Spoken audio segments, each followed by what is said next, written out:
Right now, Israel is at war with Iran. But even before that war broke out, Iran plays a major role in world events. News broadcasts, they're always talking about Iran. Why are they so significant? And what does Bible prophecy have to say about them? Let's find out on today's Trumpet World. Matthew 24 and verse 3 details the disciples of Jesus Christ coming and saying, "Tell us, when shall these things be, and what shall be the sign of your coming and of the end of the world?" Christ's disciples came to Jesus Christ and talked to him about Bible prophecy and about his return to the earth. And Jesus Christ's response isn't to say, well, don't really get into that. That's a bit strange. That's a bit weird. He starts talking about Bible prophecy. He starts taking them through signs and warnings and specific events. In verse 15, for example, he starts talking about the book of Daniel. So he makes clear, well, you need to understand Bible prophecy from the Old Testament as well. In Acts 1 and verse 11, after Jesus Christ ascended into heaven, the disciples are told that he will return. And you put these passages together, you see he wants Christians to understand end-time events and Bible prophecy. And so today I want to look at what Bible prophecy says about Iran. They obviously play a huge role in world events, but they also play a major role in Bible prophecy. So with that introduction, let's look at Daniel 11 and verse 40, a scripture that shows us the role that Iran plays in Bible prophecy. And this begins by saying, at the time of the end. There is prophecy for this end time. Daniel chapter 12 and verse 1 gives us more information about this at the time of the end. And it says that, well, at the time of the end shall Michael stand up, the great prince, which stands for the children of your people, and there shall be a time of trouble, such as never was since there was a nation, even to that same time. Jesus Christ talked about this same time in Matthew chapter 24. And he said that it would get so bad that if he didn't return, no flesh would be saved alive. Mankind would destroy himself. So here, there would be a king of the south at the time of the end, at a time when mankind has weapons of mass destruction. And it's telling us about how a conflict gets kicked off that involves weapons of mass destruction, nuclear bombs. Even this is kind of mind-blowing. The idea that a human being 2,000 years ago could imagine mankind having weapons so destructive that he could wipe himself out. I mean, the most destructive weapon when Jesus Christ was speaking in Matthew 24 was probably something like a catapult, which barely compares to a nuclear bomb. These are prophecies coming from the mind of God, and it tells us that there's going to be this king of the south at this end time. So Daniel chapter 11 gives us a long vision. It's one of the longest prophecies in the Bible. It begins by talking about events that would happen in the years and centuries after Daniel lives. Daniel 11, verse 2, verse 3 starts to talk about Alexander the Great being defeated, his kingdom splitting 4 different ways. It then describes what would happen to the successor kingdoms of Alexander, particularly the ones that dominated the Middle East. And it describes these not in some kind of vague Nostradamus fashion, but in a way that's so crystal clear that scholars insist, well, the book of Daniel had to be written after Alexander the Great and after all of these different kings. Because if they admit that Daniel was written before, and there's massive evidence that Daniel was written before, if they acknowledge that, they have to admit there's a living God, and they have to admit that that living God prophesies the future and forecasts world events and wants us to understand these. But the real focus of the book of Daniel and this prophecy in Daniel chapter 11 is for the time of the end. And even many of these ancient events that it describes so specifically, so accurately, are types of what will happen in the end time. And Daniel 11 talks about this clash. At the time of the end shall the king of the south push at him, and the king of the north shall come against him like a whirlwind. So in all these previous discussions, it's been talking about a king of the north and a king of the south. And in those previous verses, the king of the north is the Seleucid kingdom, largely based in Syria, set up by one of Alexander's generals that rules a lot of the Middle East. And then the king of the south is Ptolemaic Egypt. Again, one of these Alexander's generals setting up a dynasty and ruling Egypt, and it describes all of those clashes. But then we jump forward in time in Daniel 11 and verse 40, talking about the time of the end. So who is this king of the north and who is this king of the south now? Well, some of the history gives us a clue.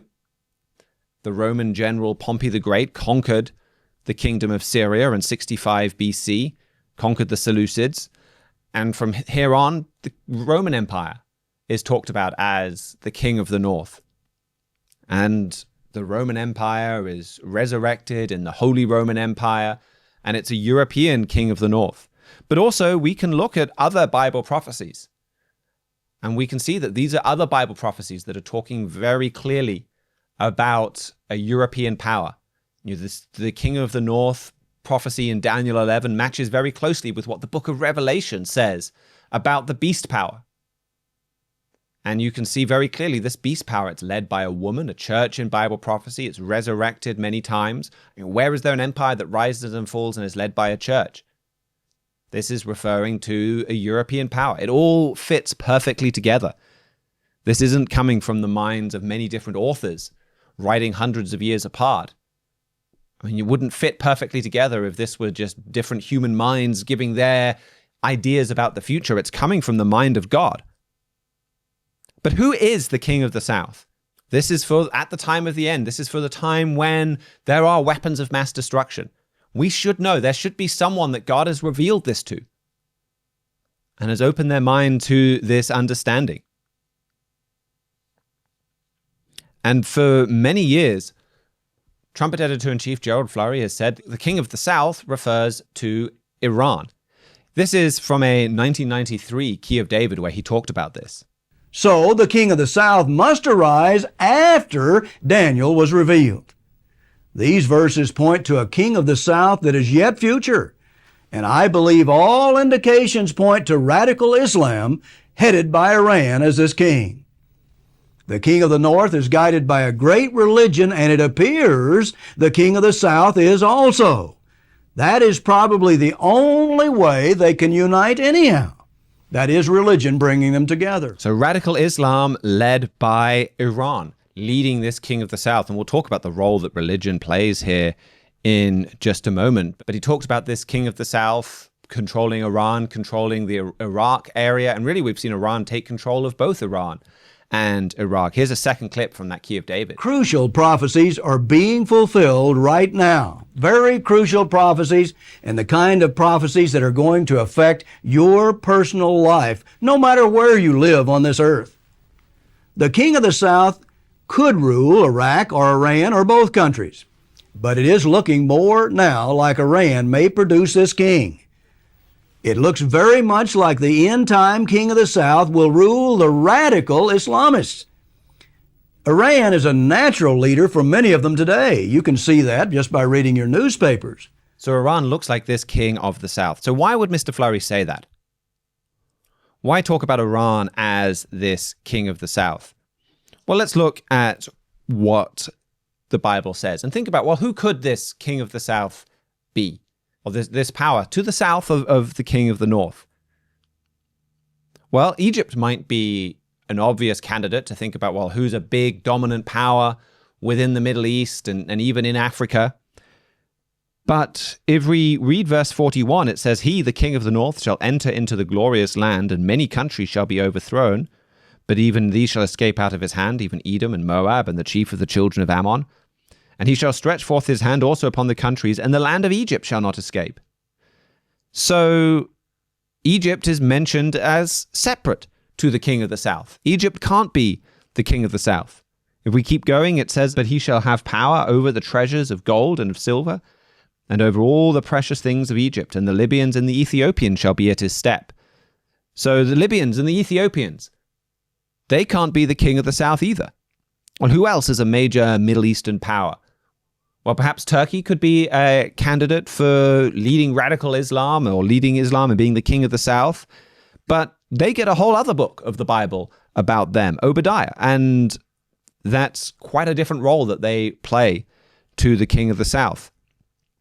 Saudi Arabia is a separate power? Could they be the king of the south? Well, again, there are separate prophecies that we actually did an earlier video on the Psalm 83 alliance, and we can put a link to that in the show notes. They're talked about separately, and that's made very clear, actually, that the Arabians are allied with the king of the north. They're mentioned separately, and you can go and look at that separate video. So that leaves Iran as pretty much the only option. A lot of the other options are eliminated. And let's look at Iran. How do they fulfill this role? Well, who really has this pushy foreign policy? Well, Iran. And this is why they're engaged in a war right now. They're constantly carrying out attacks, getting nuclear weapons. They've kidnapped, basically, British, American soldiers, working with terrorist groups around the world. You can also see evidence for Iran being the king of the south when you see the central role that Jerusalem plays in this Daniel 11 prophecy. If we look in verse 45, again, talking about the king of the north, it says, "And he shall plant the tabernacle of his palace between the seas in the glorious holy mountain. Yet he shall come to his end, and none shall help him." So the king of the north sets up his headquarters in Jerusalem. In verse 41, it talks about this king of the north entering into the glorious land. This conflict is a conflict that revolves around Israel, that revolves around the Holy Land. And that helps us then see again that the king of the north is this Holy Roman Empire, this rising power in Europe that will be led by a church. It's a religious power that puts a lot of focus on conquering Jerusalem, so much so that the religious leader moves his headquarters there. He considers Jerusalem to be an exceptionally holy place. It's the center of the universe, the center of his religion. In his book, Prophesy Again, Mr. Fleury wrote, "Why, after conquering the king of the south, would this power enter Jerusalem? There must be a lot going on in that city that he's concerned about. These two kings are warring over Jerusalem, and the king of the north wants to secure it for his religion." Then he quotes verse 45 about planting the palace of his tabernacle in the glorious holy mountain and says, "This great false church has a leader who will plant his throne in Jerusalem. You must have the greatest passion for Jerusalem to move your headquarters there." And he says, "I believe this too indicates that Jerusalem is where the push occurs." This is a conflict all around Jerusalem. It figures very heavily in Daniel 11. This clash revolves around Jerusalem. So the king of the north, this religious, Christian, Catholic power rising in Europe, has a strong focus on Jerusalem. Who else would clash over Jerusalem? Who else has a strong focus over Jerusalem? It's the Muslim world. Jerusalem is the third most sacred site for the Islamic world.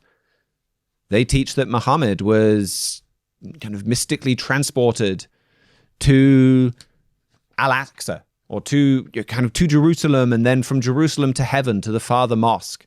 And the Quran doesn't say that this event revolved around Jerusalem, but Muslim tradition teaches that it did, and Islam also absorbed a lot from the religions around it that it grew up around, including Christianity and Judaism, so it has a strong focus on Jerusalem. So the Islamic world in general has a strong focus on Jerusalem, and Iran in particular is obsessed with it. One of the main branches of their army, the branch that kind of runs the overseas military operation, is called the Quds Force.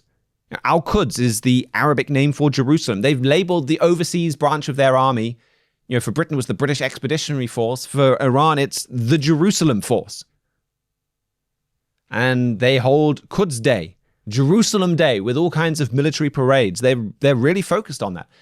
A lot of their propaganda talks about that. Just as an example, here's a video Iran put out about 10 years ago or so, where they it really makes clear that the way they work with Hezbollah, the way they work with Hamas, Palestinian, it all revolves around conquering Jerusalem.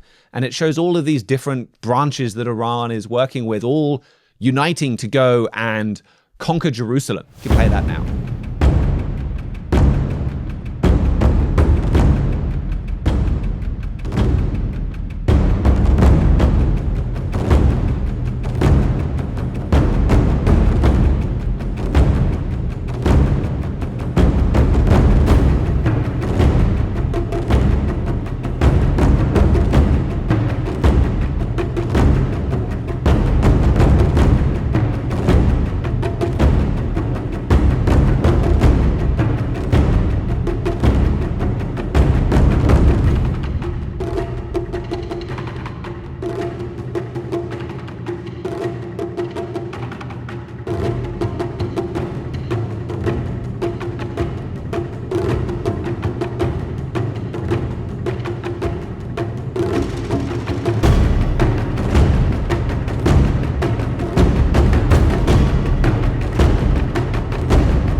So when you see the central role that Jerusalem plays in Daniel chapter 11, and then you see the central role in Iranian thinking that Jerusalem plays, it makes very clear that they're fulfilling this role of the king of the south. I think another way that we can see Iran playing this role of the king of the south is when you look at the titanic role that Persia has played in history. I mean, Iran has been a major player for centuries, for millennia. You had Cyrus's Persian Empire, most famously, like 500 BC, 400 BC, the Persians sending the Jews home to go and rebuild the temple. You had the Parthian Empire from about 250 BC to around 200 AD. They were facing off against the Roman Empire for over 400 years, and Rome couldn't really conquer them. They were one of the few powers that could go toe-to-toe with the Roman Empire. After the Parthian Empire fell, they were very quickly taken over by the Sasanian Empire. Again, another Persian Empire in the same kind of territory, slightly different group ruling it. They were from 224 to about 650 AD. So Persia repeatedly is a major power. Persia itself is a strong heartland. Iran, very hard to invade on the ground with mountains. They can then come down into Iraq relatively easily. If they can take that, they gain good agricultural land, good trade routes. They could become wealthy and a major force. The Sasanian Empire was taken over by the Muslim world, but they soon became a very major part of that Muslim world. And you had the whole of the kind of the Muslim Empire or the Middle East being ruled from Baghdad in Iraq, but with close ties to Persia. And they have their ups and downs. A lot of downs after Columbus and after ocean-going trade starts going in large ships instead of caravans through the Middle East. And they cease kind of becoming this crossroads of the world. They're much less wealthy. But they are still, to use a bit of a cliche, an ancient and proud people. They've got a long, long heritage. And they're distinct from the Arabs. They're different people. That leads to friction between the two. And the Arabs accuse the Persians of looking down on them, and maybe there's some truth. There's some truth to that. They are a different people. And around 1500 AD, Iran emphasizes this by adopting a different strain of religion, adopting Shia Islam as opposed to Sunni Islam, which is the norm for a lot of the Middle East. And Iran today is really the center for Shia Islam, though there are other very significant Shia groups all around the world as well. And even this Shia Islam ties in perfectly to Iran's role as king of the South. Shia Islam looks at least the main branch of Shia Islam. There's, of course, all kinds of different subdivisions. It looks at who should be the ruler and leader of the Muslim world as kind of being tied to the bloodline of Muhammad. I mean, even the name Shia, it comes from Shiat Ali, or the party of Ali, an individual that they thought should succeed Muhammad as leader of the Muslim world, and they see kind of it coming through the bloodline of Ali. It has to be somebody who is related to Ali, who is related to Muhammad. And so the Shia Muslims follow this line of imams, these successors, and it keeps going until you get to the 11th imam, who's murdered by Sunnis, and he dies without having any children, which is a bit of a problem if you believe that the only rightful ruler has this bloodline. What happens at this point then is they claim that this 11th imam secretly has a kid. Now they could have, I guess, produced any old kid and said, well, this is the guy. But it's a bit more subtle than that. That something could go wrong, a fraud could be exposed, the kid could be killed. So instead they say that he had a son, but he's in occlusion. And there's not a lot of great definitions onto what occlusion means, but it's kind of like King Arthur. Supposedly he's somehow still around, hidden, dormant in fairyland, that kind of thing. And so there's this imam in occlusion, and he's been in occlusion since 874 AD. He's spent more than 1100 years kind of in hiding. And the main branch of Shia Islam in Iran believes that he's going to return at the end of the world. And it's quite clearly a counterfeit of Jesus Christ's return. And the 11th imam was assassinated. This guy is the 12th imam. And those that believe in him and that he's in occlusion and will someday return are known as Twelvers. And about 85% of Shiites are Twelvers. And this 12th Imam is also given the title Al-Mahdi or the Mahdi. There's other branches of Islam that have also Mahdiist beliefs, that they believe that there's a guy, a Mahdi, that's going to kind of come on the scene in the end times. They don't kind of give him the same backstory of being the 12th Imam, but they have this same figure. And this gives Iran a really strong focus on war and war with the rest, war with the West. Ayatollah Khamenei, the Iran's supreme leader, he said, "We must prepare for the coming. Since we consider ourselves warriors of the 12th Imam, we must fight. The issue of Imam Mahdi is of utmost importance, and his reappearance has been clearly stated in our holy religion of Islam," he said. "We must study and remind ourselves of the end times and Imam Mahdi's era." And then he said, "We must prepare the environment for the coming so that the great leader will come." And this is part of the reason why Iran is so pushy. They believe general chaos, war between Islam and the rest of the world. These are the conditions that you need for this Imam to come. And so they're working on creating these conditions. And that's part of the why there's a strong focus on a clash over Jerusalem. It's all about creating the conditions for the return of their Mahdi. And so that's part of the reason why Iran uses a lot of terrorism. If we look at some more modern history, we see the way Iran really leads a lot of Middle Eastern terrorism. They're a key root of modern terrorism. And if we look at a bit more recent history of Iran, to go back to that cliche of being a proud and ancient people, they did genuinely contribute masses to world history. And then in the 19th century, they're militarily and technologically weak and kind of backwards, and they're getting pushed around by everyone. They're getting pushed around by Russia, pushed around by Britain. 1907, Britain and Russia basically kind of divide Iran, in effect, between the two of them, or Persia as it is called then. World War I, they're occupied by the British, the Russians, the Ottomans. 20s and 30s, they basically side with Hitler. They're not an outright Axis power, but they're very clearly leaning in that direction. A German-allied Iran at the heart of the Middle East with all of those fuel supplies during World War II would be absolutely catastrophic. So Britain and Russia overthrow the government and take Iran over during World War II. Iran is then drawn into the Cold War. There's lots of upheavals. There's lots of coups and attempted coups. The UK and the USA launch a coup. They force out Mohammad Mossadegh, the prime minister, out of office. Basically, he was trying to nationalize British oil. And then Iran kind of becomes one of those countries during the Cold War, like South Korea, like Taiwan. Like, well, maybe they're a dictatorship, but they're our dictatorship. Kind of a setup. And they're not really a great regime. They have the SAVAK, the secret police. I think there are estimated to be about 100 political prisoners killed during the 1970s. But Britain, America, we kind of back them because Iran is a very strategic, very important location, and we don't want to risk them going to the Soviets. And maybe in time, Iran would have followed a similar path to South Korea or Taiwan to transition from a kind of Western-aligned dictatorship to a more Western-aligned democracy. Given the role of Islam in the Middle East, that's a strong dynamic that wasn't there in say, South Korea or Taiwan, so maybe that wouldn't have happened.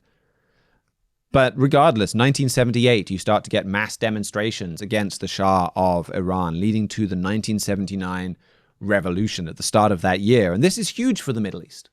A massive moment, because it's the big-scale arrival of political Islam. When you think about the Cold War is between the atheist Soviet Union and the United States of America that is nominally Christian.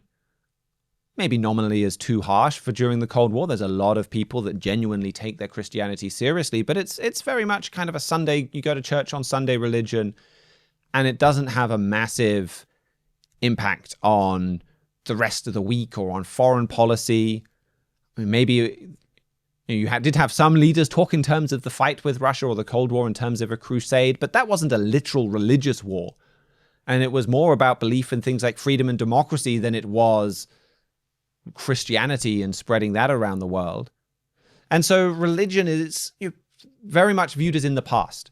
We kind of had the wars of religion 200 or 300 years ago, But now we're generally atheist and secular, and it doesn't play that big of a role in world events.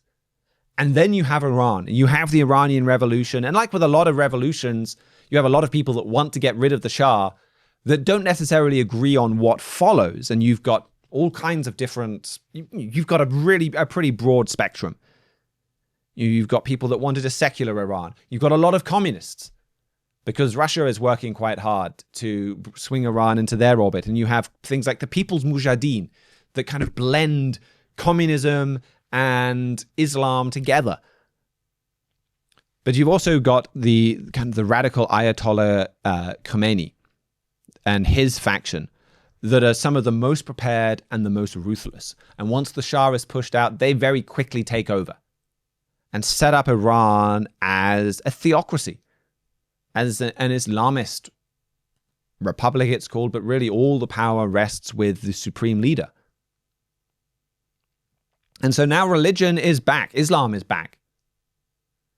And they very quickly work to export the revolution. So they become the world's #1 state sponsor of terrorism. They set up the Quds Force, the Jerusalem Force, as a branch of the military to spread this to other countries.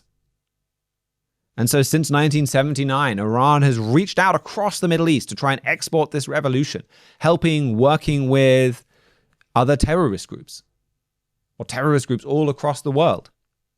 So this background, their leadership of political Islam, their exporting of terrorism, and this is all part of their role as king of the South. Now they are a Shia power. They'll still work with Sunni groups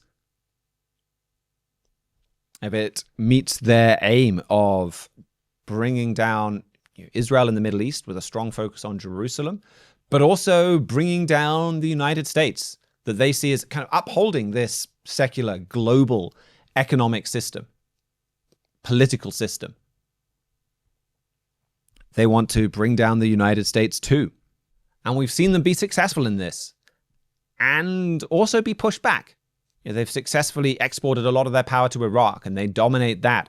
They brought in Syria and Lebanon into their orbit, and they have been busted out of Iran's orbit now.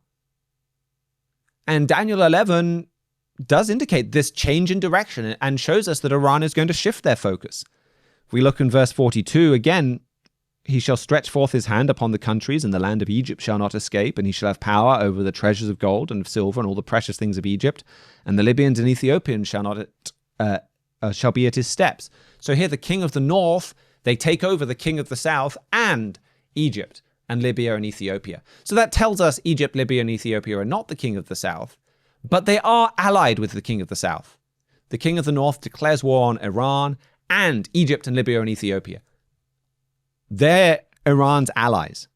And that's a prophesied change to what's happening in the Middle East. Right now, Egypt is not aligned with Iran. In fact, they're historic enemies. When the Shah of Iran fled the Iranian Revolution, he went to Egypt. And then Iran was behind terrorists who killed Egyptian President Anwar Sadat. And those two cut off diplomatic relations for years. And Iran was very blatant about their support for Sadat's assassination. They named a street after the guy that killed Sadat. It'd be kind of like Russia naming a street Lee Harvey Oswald Street in Moscow. Very provocative. And that is starting to thaw. You're getting more contact between Iran and Egypt, and you're having the Iran just recently.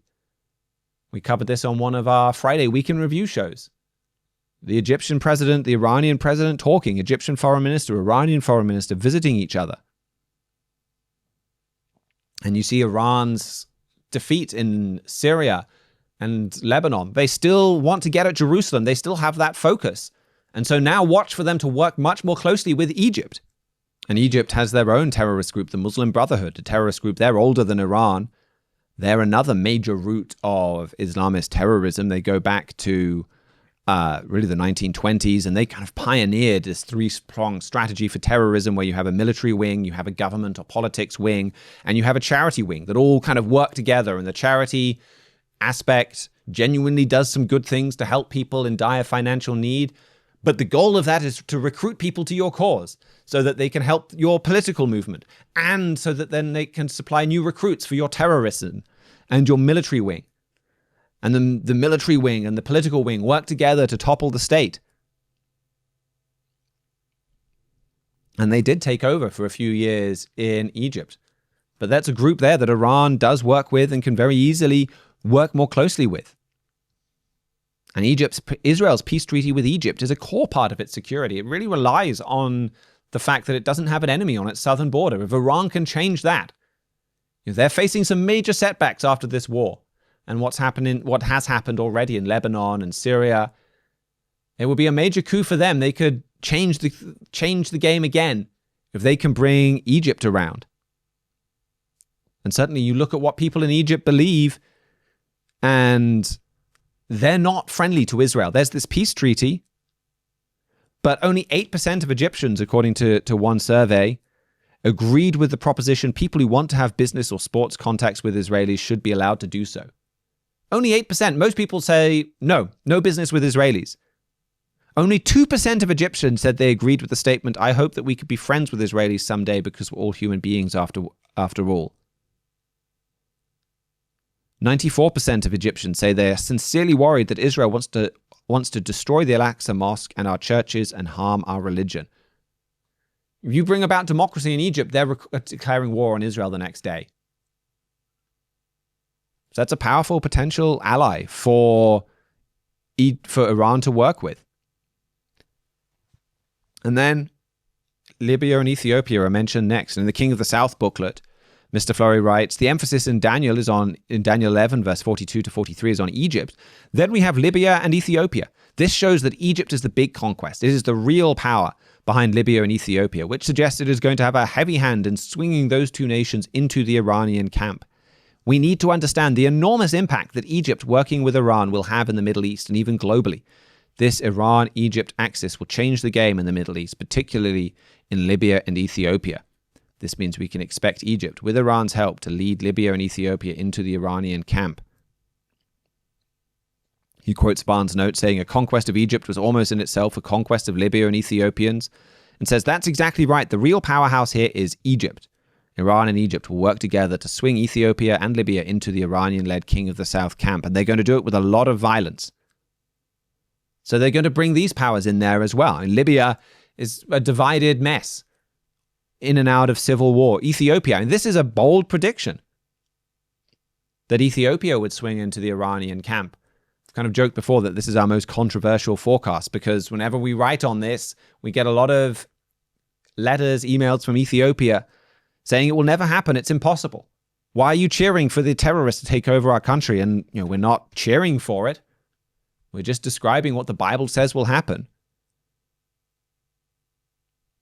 But Ethiopia is majority Christian, with a strong Muslim minority, around a third. And very recently, they fell apart in a brutal civil war. You've got tribal divisions, religious divisions. Iran could use that to take over.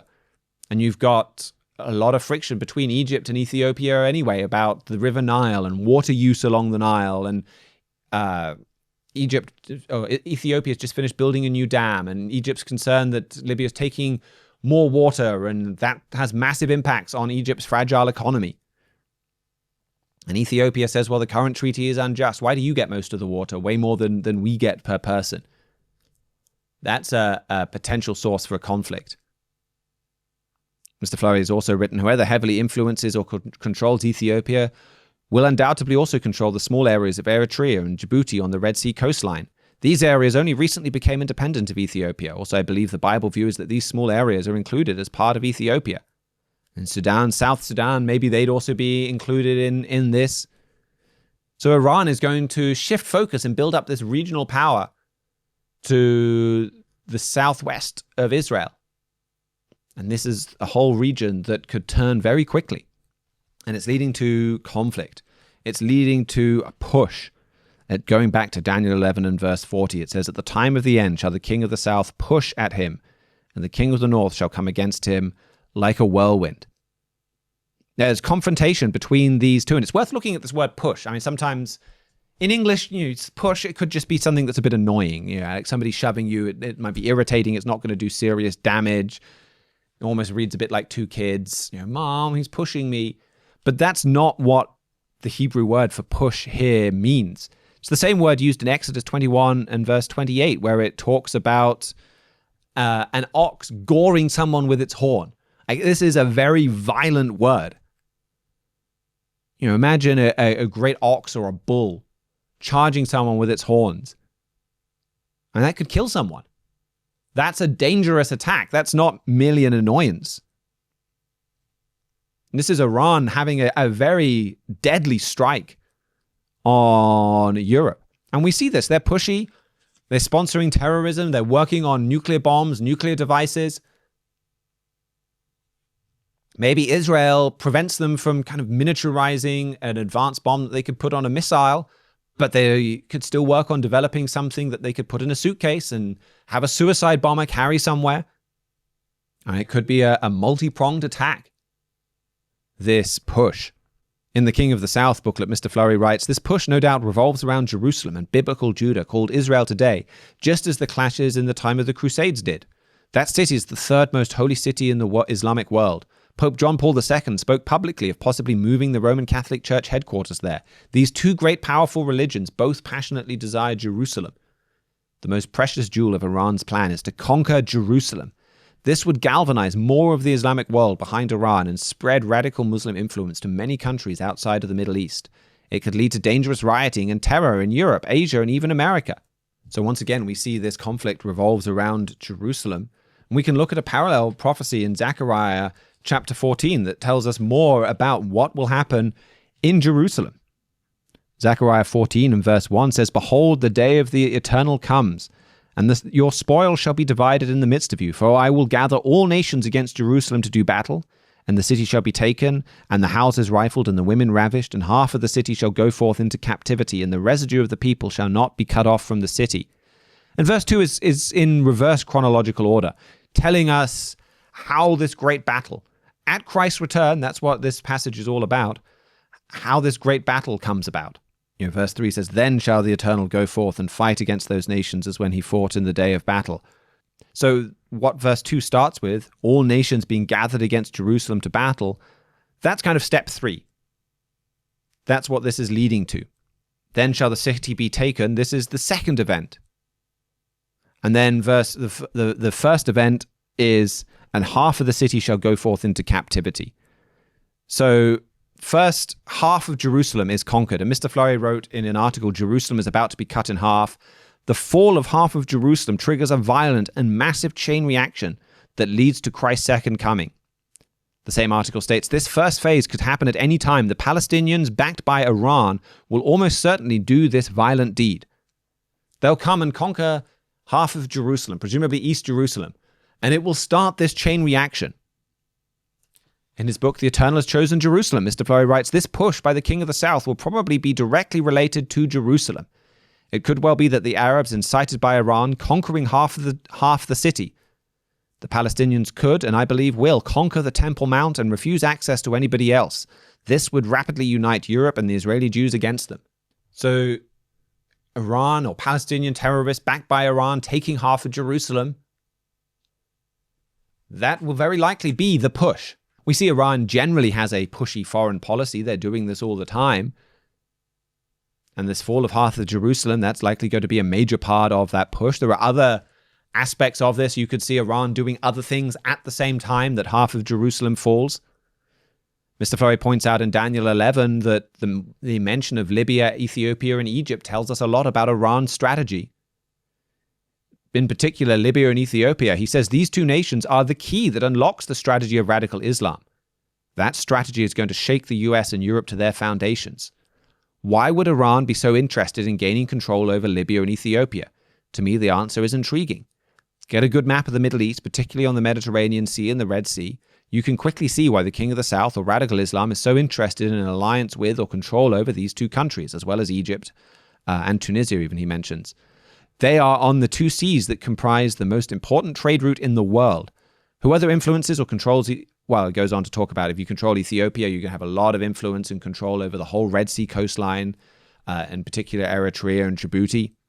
If you control Egypt, you're going to control the Suez Canal. But he says, well, controlling the Suez Canal isn't enough. Egypt tried that in 1976, where Britain, France, and Israel kicked it out in one attack. But the situation's also altogether different if the sea trade route is lined with radical Islamic nations possessing real air power, including missiles and drones. This could give Iran virtual control of the trade through these seas. Radical Islam could stop the flow of essential oil to the US and Europe. Iran could also use these trade routes to get control of Jerusalem, Islam's third holiest site. I believe Jerusalem is more important than oil is. And Mr. Flurry wrote about this years ago. We see Iran working on this strategy already, the way they're working with the Houthis in Yemen, and using that to take potshots at shipping through the Red Sea and prompting a lot of shipping to go all the way around Africa. Well, then what if they step that up? They get Egypt, they get Libya. They're now on the Mediterranean Sea. They can go after shipping that Europe has just taken for granted is safe and secure. I mean, what starts to happen if you start having Houthi-style attacks, but coming from Libya? And they're hitting all the masses of trade that's coming through for the Mediterranean Sea. And it's not just oil going on ships through the Red Sea, but it's the pipelines for oil and natural gas that connect North Africa to Europe. They're under attack. You can see that being a violent push at Europe. And you can see how so much of this prophecy is already in the process of being fulfilled. If we go back to Daniel 11 and verse 40, it says that the king of the north shall come against him like a whirlwind, with chariots and with horsemen and with many ships, and he shall enter into the countries and shall overthrow and pass over. Like a whirlwind, Gesenius lexicon says that means to sweep away in a storm. It's also defined as to bristle with terror. It's a terrifying, shocking attack.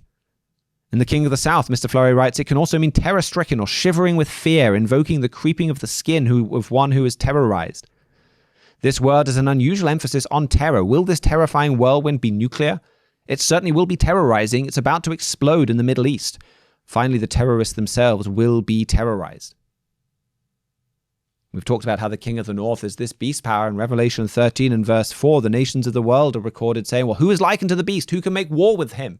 The whole world is terrified by the strength of this attack. This is how Iran is going to fall. Israel isn't going to permanently and completely defeat Iran with what they're doing in the Middle East with this war. Now, maybe they'll have some success. Who knows how much success? Maybe they will even be able to take out the Ayatollah. But as we've seen, getting rid of a government is one thing, but it's a whole lot harder to try and set up a stable alternative government in a country. You have to fundamentally turn the nation's course around. So this may be a setback for Iran, but the king of the south is going to be dealt with by this terrifying European attack. Israel isn't going to solve the problem. But you can see how this attack could even prepare the way for this much bigger, more terrifying attack. You know, this king of the north will look and see that what Israel did, their aerial bombardments and their covert drone operations, as impressive as it is, as bold as it is, as successful as it was in many ways, they'll see that it wasn't enough to completely destroy Iran. And they'll be like, well, we need to go in a whole lot stronger. And they'll launch a terrifying attack that maybe even uses nuclear weapons. And that's how they deal with them. And also this word whirlwind unlocks another aspect of the strategy of the king of the north.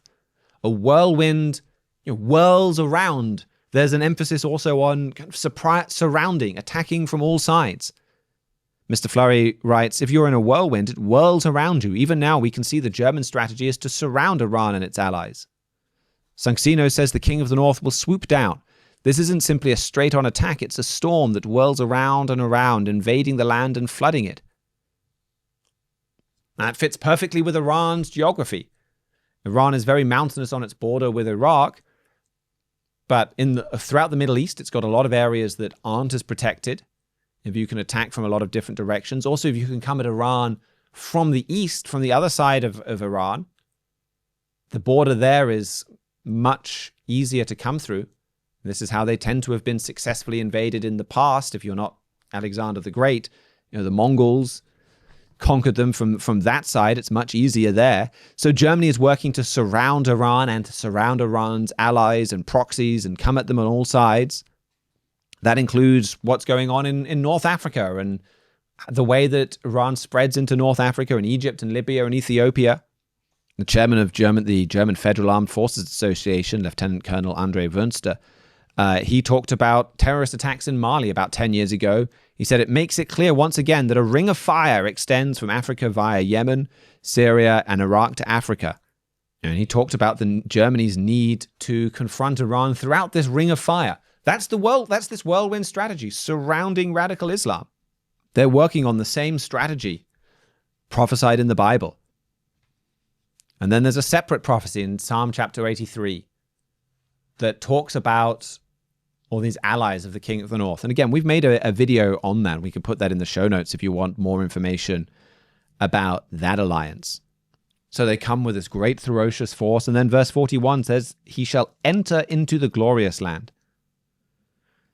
And this Hebrew word for enter, it indicates a peaceful entry, not invade the glorious land, not conquer the glorious land, but they just walk in. The indication there is they're welcomed in as peacekeepers, maybe even liberators. And this ties in with a host of other prophecies talking about the Jews in the Middle East and the rest of the nations of Israel. Just trusting this European power, seeing them as saviors and deliverers, welcoming them with open arms. And then after that, it says, but tidings out of the east and out of the north shall trouble him, and therefore he shall go forth with great fury to destroy and utterly make away many. And in Ezekiel, the end-time prophet, Mr. Flurry wrote, the king of the north, the Holy Roman Empire, will hear troubling news from the east and the north. These tidings come after the king of the south has been destroyed. They come from the Asian axis. There's a group of Asian powers allying together, and they're talked about again in Revelation as well, the way of the kings of the east. It says the Holy Roman Empire will be disturbed about what the Russians and Chinese are doing. Before this, when the tribulation begins, this emperor will be cooperating with the Russians and Chinese to besiege the Anglo-Saxon nations economically. But perhaps he hears rumors that the Asian axis is planning to invade North America and conquer it for its own. Regardless of what the exact tidings are, the Bible is clear. It will be the Holy Roman Empire that single-handedly invades North America. This passage is clear that these tidings will provoke the emperor to go forth with great fury and to destroy. And this begins this great time of trouble that then Daniel chapter 12 and verse 1 talks about. And at that time shall Michael stand, the great prince that stands for the children of your people, and there shall be a time of trouble such as never was since there was a nation, even to that same time. So that is how Iran is ultimately going to fall. It's not going to be destroyed by Israel. They're going to survive. Maybe it will be like Iraq after the first Gulf War, where they were taken down many pegs, but Saddam Hussein survived and remained a danger.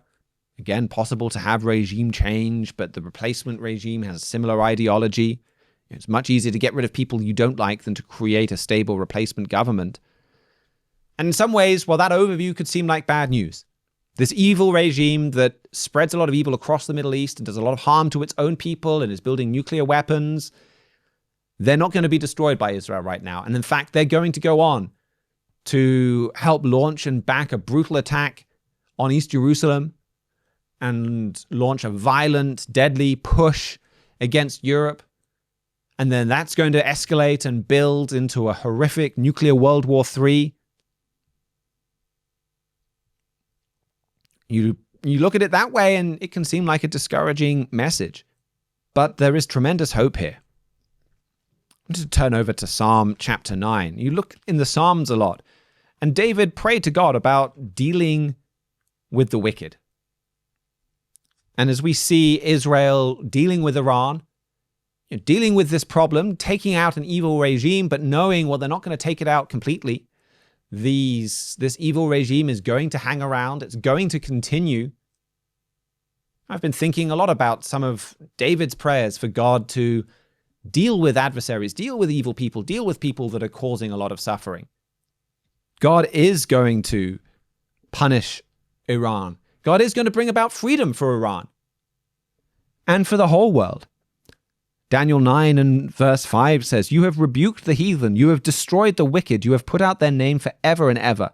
O you enemy, destructions are come to a perpetual end. You have destroyed cities, their memorial is perished with them, but the Eternal shall endure forever. He has prepared his throne for judgment, and he shall judge the world in righteousness. He shall minister judgment to the people in uprightness.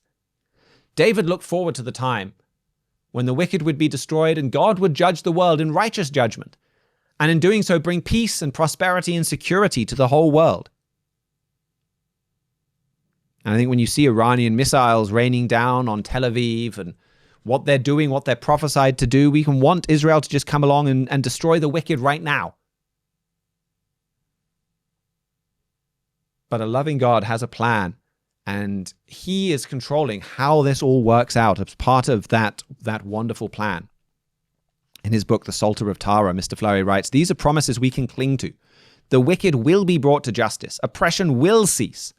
This is a wonderful prophecy we all need to have our minds on daily.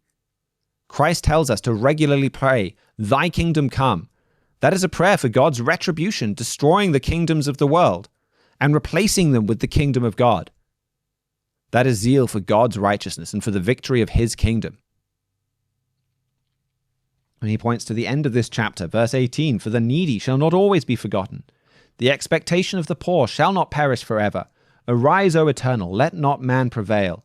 Let the heathen be judged in your sight. Put them in fear, O Eternal, that the nations may know themselves to be but men. Selah." What an invaluable lesson human beings must learn, right, Mr. Flurry? They need to be put in fear and to know they're just men. That is a wonderful thing to pray. So God is going to intervene, but in his time and in a way that helps the whole world. And he's allowing this, he's allowing the evil regime in Iran to continue and persist, to help all nations, to help us in Britain, in America, Israel, around the world, realize our sins, realize the things that we are doing that are causing suffering, the evil that we're spreading around the world, the moral evil, the corruption, the immorality that's coming out of our nations that are causing a lot of suffering. God is using these powers to correct that. And then he'll correct those powers because he loves the people of Iran and he loves those that live in Europe and in Asia. And he's going to bring everybody to repentance so that they can live the way of life that causes blessings and good things and happiness, the way of life described by his law. And this clash revolves around Jerusalem, the city from which God will rule and bring peace to the whole world. And this is Satan's world right now. Satan's the god of this world, the Bible says. And he has a hatred for Jerusalem and what God will do with that city. And so this clash revolves around Jerusalem, but God is more powerful than Satan. He's allowing, even though it's Satan's world, he's allowing these world events to happen according to his plan. And there's going to be a deliverance and a wonderful way of life and teaching flowing out from Jerusalem. In Prophesy Again, Mr. Flurry writes, "I suspect there's another big reason why that clash is over Jerusalem. Satan knows our immediate future will be in that city. That is where Christ and his true church will be serving at headquarters. That is where God the Father will bring down New Jerusalem to this earth. Satan knows about that dazzling future, and it enrages him. Matthew 24 and verse 2 tells us there won't be one brick left upon another. The beast power doesn't want Jerusalem or Islam around. That church-state combine doesn't want any competition. After all, Jerusalem belongs to them, they reason. That is coming right out of the mind of the devil. He wants to stop God's plan and his rule of the universe from Jerusalem.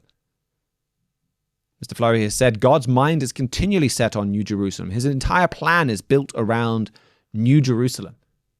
So this clash does point us to a city that is all about God the Father dwelling with mankind.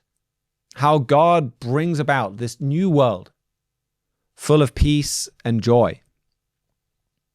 And even right in the middle of Daniel chapter 11, it talks about his first fruits, his church that he's working with and training to serve the world as part of his government, to be teachers, to warn the world now, to help bring the world to repentance as they see these events unfold, and teach the world.